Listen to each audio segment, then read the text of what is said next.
ప్రతి రైతన్నకు నేను ఒకటే చెప్తా ఉన్నా, కళ్ళు మూసుకుంటే సంవత్సరం అయిపోయింది, ఇంకా కళ్ళు మూసుకుంటే మరో 3 ఏళ్ళు. 3 ఏళ్ళు ఓపిక పట్టండి, వచ్చేది మన ప్రభుత్వమే. మన ప్రభుత్వం వచ్చిన 1 నెలకే ప్రతి రైతన్న ముఖంలో సంతోషాన్ని చూసేట్టుగా వాళ్ళకి రాని ఇన్సూరెన్స్ను ఇప్పిస్తా, ఇప్పుడున్న ఇన్పుట్ సబ్సిడీ ఇస్తాను.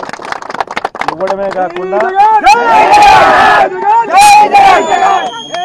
కాకుండా ప్రతి రైతన్నకు 2023లో ఏ రకంగా ప్రతి రైతన్నకు 50,000 రూపాయలు మళ్ళీ ఇచ్చినట్టుగా ఆ డబ్బు కూడా మళ్ళీ ఇచ్చే కార్యక్రమం కూడా ఖచ్చితంగా రైతన్నకు.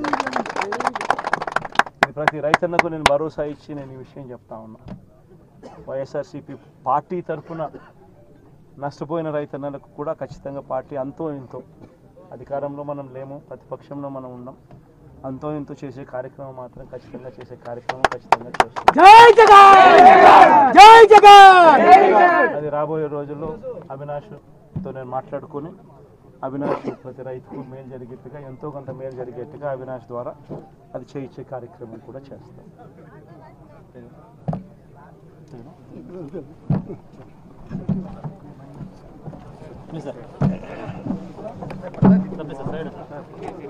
సెకండ్